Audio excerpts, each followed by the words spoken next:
Ni buku dia. Belum. Naik ke? Naik ke baju Buka baju. dia, buka dia.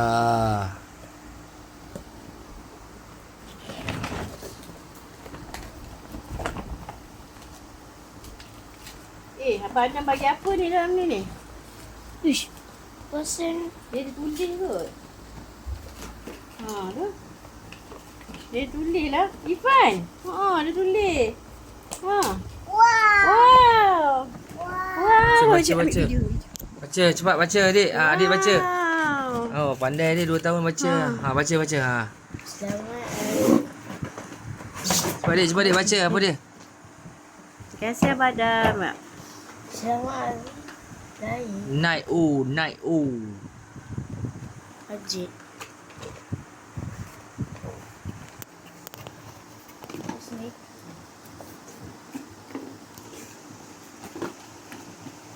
Irfan, selamat hari lahir. Semoga membesar dengan baik. Apa ni? Menjadi anak yang baik. From Abang Ryan. Siapa Abang Ryan? Abang Ryan.